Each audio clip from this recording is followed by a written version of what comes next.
peace in me. என்னிடத்திலே உங்களுக்கு சமாதானம் உண்டாயிருக்கும் பொருட்டு இவைகளை உங்களுக்கு சொன்னேன். Means no fear. சமாதானம் என்று சொன்னால் அங்கே பயம் இல்லை, no anxiety, பதஷ்டம் இல்லை. See, peace is like a sea where there's not even a small wave. மிகவும் தெளிவாய் சுத்தமாய் இருக்கக்கூடிய ஒரு கடலை போல, எந்த ஒரு சிறு அலைகள் கூட இல்லாத ஒரு கடலை போல இருக்கிறது. Fear and anxiety are like a storm. பயமும் கவலையும் புயலை போல இருக்கிறது. But peace is like a calm sea. ஆனால் சமாதானம் என்பது நிசப்தமாக இருக்கக்கூடிய ஒரு கடலை போல இருக்கிறது. Our heart is like a sea. நம்முடைய இருதயமும் கடலை போல இருக்கிறது. It's not like solid ground. கீழே காணக்கூடியதான தரையை போல, கெட்டியான தரையை போல அல்ல. The solid ground is always the same shape all the time. இந்த கெட்டியான தரையை பார்க்கும்போது எப்பொழுதுமே ஒரே அளவிலே தான் இருக்கிறது, ஒரே அமைப்பிலே தான் இருக்கிறது. Our heart is not like this straight solid ground. நம்முடைய இருதயமானது இங்கே கீழே காணப்படுகிற சமதளமான நிலத்தை போல இல்லை. It's like a lake. அது ஒரு ஏரியை போல இருக்கிறது. Sometimes it's all storm. திடீரென ஏரி அலசடிப்படுகிறது புயல் வந்தவுடனே. Sometimes it's calm. சில சமயத்திலே காற்றே இல்லாத போது அமைதியா இருக்கக்கூடிய ஏரியை போல இருக்கிறது. Jesus says here, ஆனால் இயேசு இங்கே சொல்கிறார், in him we can always be calm. அவருக்குள்ளே நாம் எப்பொழுதும் அமைதியா இருக்க முடியும். Like a sea which has no storm at all. புயலே இல்லாமல் அமைதியாய் காணப்படுகிற கடலை போல. In Hebrews that it says there, this is the rest which God has for his people. நம்முடைய ஜனங்களுக்கு தேவன் வைத்திருக்கிற இளைப்பாறுதல் இதுதான் என்று எபிரேயர் புத்தகத்திலே வாசிக்கிறோம். There is a rest for God's people. தேவனுடைய ஜனங்களுக்கு என்று இளைப்பாறும் காலம் இனி வருகிறது. A life of peace and rest. சமாதானமும் இளைப்பாறுதலும் உள்ள ஒரு வாழ்க்கை. So he said, in me you can have his peace. ஆக என்னிடத்திலே உங்களுக்கு சமாதானம் உண்டு என்று சொல்கிறார். Even though in the world, verse 33, you'll have a lot of trouble. ஆனால் இந்த உலகத்திலேயோ உங்களுக்கு உபத்திரவங்கள் உண்டு. Now some people say, சிலர் சொல்கிறார்கள், why a Christian has so much trouble in the world?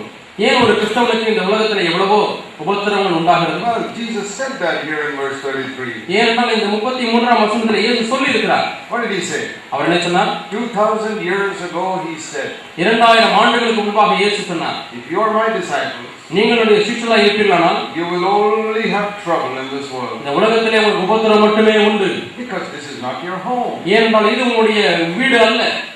That's why we have trouble. ஆகவே தான் நமக்கு உபத்திரவங்கள் வருகிறது. You know, if you take a fish, ஒரு மீனை எடுத்துக் கொள்ளுங்கள், and you put it on the land, அந்த மீனை கரையிலே போட்டால் it's always flatting about because it's not natural home. அது இயற்கையான ஒரு வீடாய் இல்லாதபடினாலே அது தவித்துக் கொண்டே இருக்கும், துடித்துக் கொண்டே இருக்கும். You put it in the water and it's so happy. தண்ணீரிலே போட்டால் அமைதியாய் சந்தோஷமாய் இருக்கும். Put it on the land and it's always splashing about. தரையிலே போட்டு விட்டால் துடித்துக் கொண்டே இருக்கும். And that's how a believer is. ஒவ்வொரு விசுவாசியும் இப்படித்தான் இருக்கிறான். True child of God. ஒரு மெய்யான தேவ பிள்ளை. He is meant to live in heaven, just like the fish is meant to live in the sea. எப்படி ஒரு மீனானது கடலிலே வாழ்வதற்காக உண்டாக்கப்பட்டது, அதுபோல ஒவ்வொரு தேவனுடைய பிள்ளையும் பரலோகத்திலே வாழ்வதற்கு என்று நியமிக்கப்பட்டிருக்கிறார். In this world we have all kinds of trouble. ஆகவே நாம் இந்த உலகத்திலே வாழும்போது எப்பொழுதுமே நமக்கு உபத்திரவம் தான். The animals and other creatures on land don't have that problem. ஆனால் விலங்குகளும் மற்ற இந்த நிலத்திலே காணப்படுகிற சிற்றுகளுக்கும் இப்படி பிரச்சனைகள் எல்லாம் இல்லை. And so the worldly people, they are quite comfortable in the world. ஆகவே இந்த உலகத்தார் இந்த உலகத்திலே மிகவும் சொகுசான வாழ்க்கை வாழ்ந்து கொண்டிருக்கிறார்கள். They can tell lies, பொய் சொல்லலாம், they can cheat, ஏமாற்றலாம், they can do so many wrong things. எவ்வளோ தவறுகளை செய்யலாம், Quite happy. சந்தோஷமா இருக்கிறார்கள். But when a Christian tries to live an honest life in this wicked world, ஆனால் இந்த துர்மார்க்கமான உலகத்திலே ஒரு கிறிஸ்தவன் நேர்மையான வாழ்க்கையை வாழ விரும்பினார், when he wants to love people who hate him, தன்னை பகைக்கிறவர்களை நேசிக்க அவன் முயற்சித்தான், and be good to everybody, ஒவ்வொருவருக்கும் நல்லவனாகவே அவன் இருக்கிறான். exactly like a fish on the land. No, it's so difficult. இது மிகவும் கஷ்டமான ஒரு காரியமா இருக்கிறது. ஒரு மீன் எப்படி தரையிலே போட்டால் கஷ்டப்படுகிறது, அது போலதான் ஒவ்வொரு கிறிஸ்தவனும். That's because we don't belong here. அது ஏன் என்று சொன்னால் நாம் இந்த உலகத்துக்கு சொந்தம் அல்ல. We belong to heaven, just like a fish belongs in the water. எப்படி மீனானது கடலிலே வாழ்வதற்கு சொந்தமானதோ அதே போல நாம் பரத்துக்குரியவர்களாக இருக்கிறோம். That's why we have so much trouble in this world. ஆகவே தான் இந்த உலகத்திலே நமக்கு எவ்வளவோ பிரச்சனைகள் வருகிறது. If you belong to this world, இந்த உலகத்துக்கே நீங்கள் சொந்தமானவர்களாக இருந்தால், then of course you can tell lies, you can cheat, you can do so many things and it doesn't bother you. நீங்கள் பொய் சொல்லலாம், ஏமாற்றலாம், பல தீமையான காரியங்களை செய்தாலும் அது ஒரு கஷ்டத்தையும் உங்களுக்கு கொடுக்காது. But I have discovered through the years that it is becoming more and more difficult to be a Christian in India. ஆனால் இந்திய நாட்டிலே கிறிஸ்தவனாய் வாழ்வது என்பது சற்று கடினமாகிக் கொண்டே வருகிறது. So many jobs, it is very difficult to do a job as a Christian. ஒரு கிறிஸ்தவனாய் இருந்து பல வேலைகளிலே வேலை செய்வதே கடினமாய் இருக்கிறது. In the olden days, it is only if you are in the police or something it's difficult to be a Christian. அந்த நாட்களில் எல்லாம் police துறையில் அல்லது ஒரு சில இப்படிப்பட்ட ஒரு சில துறையிலே கிறிஸ்தவனாய் இருப்பதெல்லாம் கடினமான காரியமாக இருந்தது. You have to tell so many lies, you have to beat people and so many things. ஜனங்களை அடிக்க வேண்டும், பொய் சொல்ல வேண்டும், பொய் காரியங்களை எழுத வேண்டும். But nowadays it is so difficult in almost every profession. ஆனால் இப்பொழுதோ எந்த வேலை எடுத்தாலும் அது உண்மையான கிறிஸ்தவன் வேலை செய்வதே கடினமாக இருக்கிறது. If you are a doctor, you are tempted to do wrong things in the hospital. நீங்கள் ஒரு மருத்துவராக இருந்தால் ஆஸ்பத்திரியில் தவறான காரியங்களை செய்ய நீங்கள் நிர்பந்திக்கப்படுகிறீர்கள். If you are an accountant, you are tempted in so many ways. ஒரு அக்கவுண்டன்டாக வேலை செய்தால் பல விதங்களில் சோதிக்கப்படுகிறீர்கள். Tell lies in the account. அந்த கணக்கு வழக்குகளிலே பொய் சொல்ல வேண்டியிருக்கிறது. If you are a teacher, ஒரு ஆசிரியராக இருந்தால் so much pressure from politicians and all to pass their children and all in the exam. பிள்ளைகளாரையும் எப்படியாவது நிறைய மார்க் வாங்காத மார்க்குகளை போட்டு பாஸ் பண்ணி வைக்க வேண்டும் என்று சொல்லி அரசியலிருந்து பல அழுத்தங்கள் வருகிறது. Every profession it is so difficult to be an upright Christian. ஒரு நேர்மையான கிறிஸ்தவனாய் வாழ்வது என்பது ஒவ்வொரு தொழிலிலேயும் கடினமான காரியமாய் மாறிக்கொண்டு வருகிறது. So what shall we do? ஆக நாம் என்ன செய்யலாம்? When so many business people are cheating and telling lies, it's so difficult for a Christian to do business honestly. அநேக தொழில் அதிபர்கள் அவர்கள் பொய் சொல்லி ஏமாற்றி பிழைக்கிறார்கள். ஆனால் ஒரு கிறிஸ்தவன் தொழில் அதிபதியாக இருப்பது தொழில் செய்வது கடினமான காரியமாக இருக்கிறது. Even an ordinary thing like buying and selling land, சாதாரண ஒரு நிலம், so difficult to do it honestly nowadays. சாதாரண ஒரு நிலத்தை வாங்குவதற்கோ விற்பதற்கோ நேர்மையாய் செய்வது என்பது கடினமான காரியமாய் மாறி வருகிறது. So what shall we do as Christians? ஆகவே கிறிஸ்துவாய் இருக்கிற நாம் என்ன செய்யலாம்? Shall we behave like the people in the world and tell lies and cheat and do all these wrong things? இந்த உலகத்தாரை போலவே ஏமாற்றி பொய் சொல்லி தவறான காரியங்களை நாம் செய்யலாமா? I know what I have decided to do. நான் என்ன செய்ய தீர்மானித்தேன் என்பதை எனக்கு தெரியும். It's better to suffer some loss here in the world and preserve my soul for eternity. நித்தியத்திலே என்னுடைய ஆத்மாவை பாதுகாக்கும்படியாக இந்த உலகத்திலே சற்று கஷ்டப்படுவது நல்லது.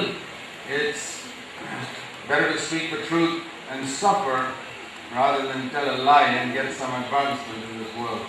பொய் சொல்லி இந்த உலகத்திலே முன்னேறுவதை காட்டிலும் உண்மையை சொல்லி பாடுபடுவது நல்லது. Then I'll have trouble if I tell the truth. பொய் உண்மையை சொன்னால் எனக்கு கஷ்டங்கள் வரும். And if I do what is right, I may have trouble. நேர்மையான காரியத்தை நான் செய்தால் எனக்கு உபத்திரவம் வரும். But ஆனால் that is what Jesus said I'll have. இயேசு இப்படித்தான் வரும் என்று சொன்னார். That only proves that I don't belong to this world. நான் இந்த உலகத்துக்கு சொந்தமானவன் அல்ல என்பதுதான் இந்த காரியம் நிரூபிக்கிறது. In those things, இவ்விதமான காரியங்களிலே I must believe that in Him I have peace. அவரிலே எனக்கு சமாதானம் உண்டு என்பதை நான் விசுவாசிக்க வேண்டும். Somebody once asked me this question. ஒருவர் ஒரு முறை எனக்கு இந்த கேள்வியை கேட்டார். One sister, she said, "I keep on submitting to my husband. He's an evil man. He keeps on troubling me." தன்னுடைய கணவனுக்கு அடங்கி இருந்து கொண்டே இருந்தார் அந்த மனைவி. ஆனால் அந்த கணவன் அந்த மனைவிக்கு வெகு தீமை செய்து கொண்டே இருந்தார். She said, "It will be impossible for me to live. He keep on taking advantage of me all the time." எல்லா நேரங்களிலும் என்னை தனக்கு சாதகமாக பயன்படுத்திக் கொண்டே இருக்கிறார். எனக்கு அவரோடு கூட வாழ்வதே கடினமாக இருக்கிறது என்று சொன்னார். He'll make me like a slave. என்னை ஒரு அடிமையை போல நடத்துகிறார். So I said, "Do you know there's a promise in the Bible in 1 Corinthians 10 and verse 13? 1 கொரிந்தியர் 10ஆம் அதிகாரம் 13ஆம் வசனத்திலே ஒரு வாக்குத்தத்தம் இருக்கிறது என்று உங்களுக்கு தெரியுமா என்று கேட்டேன். If you don't have this promise, you cannot live in this world." இந்த வாக்குத்தத்தம் உங்களுக்கு இல்லை என்று சொன்னால் இந்த உலகத்திலே வாழ்வது கஷ்டமாக இருக்கும். This is one of the most important promises that you must know if you want to live happily in this world. இந்த உலகத்திலே சந்தோஷமாக நீங்கள் வாழ்க்கை வாழ வேண்டும் என்று சொன்னால் நீங்கள் அறிந்திருக்க வேண்டிய ஒரு வாக்குத்தத்தம் இதோ இருக்கிறது. In the middle of that verse it says, "God is faithful." தேவன் உண்மையுள்ளவராய் இருக்கிறார் என்று அந்த வசனத்தின் மத்தியிலே வாசிக்கிறோம். Do you believe that? இதை நம்புகிறீர்களா? God is faithful. தேவன் உண்மையுள்ளவராய் இருக்கிறார். In what is He faithful? அவர் எதிலே உண்மையுள்ளவராய் இருக்கிறார்? He is faithful never to allow you to be tempted more than you are able. உங்களுடைய திராணிக்கு மிஞ்சி உங்களை சோதிக்காத உங்கள் சோதனைக்கு நேராமல் பார்த்துக்கொள்ள முடியாத உண்மையுள்ளவராய் இருக்கிறார். You know, just like you will not allow your son when you are traveling to carry a suitcase if it is too heavy for him. நீங்கள் பிரயாணமாய் போய் கொண்டிருக்கிறீர்கள். உங்களுடைய மகனுக்கு தூக்கவே முடியாத ஒரு சூட்கேஸை நீங்கள் மகனுக்கு தூக்க முடியாது கொடுப்பதில்லை. See, when when you travel in a train or a bus, you have to carry some suitcase. ரயில் அல்லது பஸ்ஸிலே நீங்கள் போகிறீர்கள், நீங்கள் சில பெட்டிகளை தூக்கி கொண்டு போக வேண்டும். You may ask your children also to carry some bag. பிள்ளைகளை பார்த்து நீங்கள் இந்த பையெல்லாம் தூக்கிக் கொள்ளுங்கள் என்று சொல்லுவீர்கள். You won't ask them to carry a heavy suitcase. You carry that yourself. கனமான பெட்டியை நீங்கள் தூக்கிக் கொள்ளுவீர்கள், அதை உங்கள் பிள்ளைகளிடத்திலே கொடுக்க மாட்டீர்கள். Why you don't give that 20 kilo, 25 kilo suitcase to your child? ஏன் அந்த 25 கிலோ எடையுள்ள பெட்டியை உங்கள் பிள்ளைகளுக்கு கொடுப்பதில்லை? Because you say it's too heavy for him. அந்த பிள்ளைக்கு தூக்க முடியாது, கனமா இருக்கிறது என்று சொல்லுவீர்கள். You think you are a better father or God is a better father? நீங்கள் சிறந்த தகப்பனா அல்லது தேவன் சிறந்த தகப்பனா? God is a much better father. தேவன் உங்களை காட்டிலும் சிறந்த தகப்பன். When my children were small, I never made them carry heavy suitcases. I'll carry it myself. என்னுடைய பிள்ளைகள் சிறுவர்களாக இருக்கும் பொழுது ஒரு காலம் நான் கனமான பெட்டியை தூக்க முடியாது அவர்களுக்கு கொடுத்ததில்லை, நானாகவே தான் அவர்களை தூக்குவேன். I know my heavenly Father will never allow me to carry something that's too heavy for me. அதே போல எனக்கு தூக்க முடியாத பாரத்தை தூக்கும்படிக்காக என்னுடைய பரலோக பிதா ஒரு காலம் அனுமதிக்க மாட்டார். So when I get some big trial, ஆகவே எனக்கு ஒரு பெரிய சோதனை வரும் பொழுது I know that is something which I can bear. இதை என்னாலே தாங்க முடியும், என்னுடைய திராணிக்கு உட்பட்டது என்பதை நான் அறிந்திருக்கிறேன். Supposing you have 3 children. உங்களுக்கு 3 பிள்ளைகள் இருக்கிறார்கள் என்று வைத்துக் கொள்வோம். தன்னுடைய பிள்ளைகளை எழுந்தது மட்டுமல்ல, தன்னுடைய தொழிலையும் அந்த ஒரே நாளில் எழுந்துள்ளார். That was worse than any tsunami hit anybody in the world. இந்த உலகத்தில் எந்த சுனாமியும் தாக்கியதை காட்டிலும் அதிகமான ஒரு சோதனை தான் அந்த தேவமனிதனுக்கு கேட்டார். That man was the godliest man on the earth. அந்த மனிதன் யார் தெரியுமா? பூமியிலே வாழ்ந்த மிகவும் தேவபக்தியுள்ள ஒரு மனிதன். His name was Job. அவருடைய பெயர் யோபு. But God did not allow that trial to come to him the very first day he became a believer. ஆனால் யோபு விசுவாசியான முதல் நாளிலேயே இந்த உபத்திரம் வரும்படியாக தேவன் அனுமதிக்கவில்லை. இல்லை. If that had happened the first day he became a believer, he would have listened to his wife and committed suicide. முதல் விசுவாசியான முதல் நாளிலேயே இப்படி நடந்திருக்குமானால் மனைவியுடைய பேச்சை கேட்டு தற்கொலை செய்து கொண்டிருப்பார். His wife told him, commit suicide. தற்கொலை செய்து கொள் என்று யோபுடைய மனைவி யோபுக்கு சொன்னார். How did he say, no, I'm not going to do that?